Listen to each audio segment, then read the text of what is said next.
అన్నా డిఎంకేకి చెందినటువంటి ముగ్గురు ఎమ్మెల్యేలు సత్యభామ, జయకుమార్, మరకాల వీళ్ళు అసెంబ్లీ స్పీకర్కి లేఖలు ఇచ్చారు, రాజీనామా లేఖ. ఎందుకంటే ఎడప్పాడి పళనిస్వామి చాలా తీవ్రమైనటువంటి వ్యాఖ్యలు చేశారు కదా, ఈ పార్టీలో గెలిచి వేరే పార్టీకి మీరు ఏ విధంగా మద్దతు ఇస్తారు, చీము నెత్తురు ఉండాలి కదా అన్న విధంగా మాట్లాడినటువంటి ఆ మాటలు తీవ్ర దుమారం అయితే రేపాయి. 25 మంది అన్నా డిఎంకే ఎమ్మెల్యేలు అసెంబ్లీలో టీవీకే పార్టీకి మద్దతు తెలిపారు, ప్రభుత్వానికి, విజయ్కి.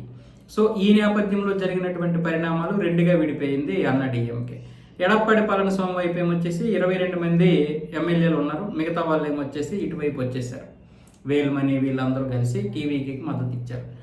సరే, ఇప్పుడు ఎడప్పాడి పళనిస్వామి అన్నటువంటి మాటలకి ఇప్పుడు వీళ్ళు ముగ్గురు రాజీనామా లేఖలు ఇచ్చారు. ఒకవేళ స్పీకర్ ఆమోదిస్తాడో ఆమోదించడో తెలియదు, కానీ ఒకవేళ ఆమోదిస్తే గనక విజయ్ ఏదైతే 2 చోట్ల గెలిచి ఒక నియోజకవర్గాన్ని వదిలేశాడో ఈస్ట్ తిరుచితో పాటు ఈ 3 నియోజకవర్గాల్లో కూడా ఎన్నికలు జరగడానికి అవకాశం ఉంటుంది 6 నెలల తర్వాత, ఇప్పుడు కాదులేండి.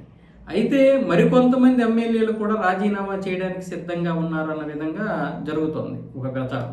అదే కనుక నిజమైతే మళ్ళీ అది చాలా పెద్ద తీవ్రమైనటువంటి ఉప ఎన్నిక అవుద్ది. కానీ ఆ ఉప ఎన్నికని డిఎంకే వాడుకుంటుంది, అలాగే టీవీకి కూడా గెలవడానికి తీవ్ర ప్రయత్నాలు చేస్తుంది.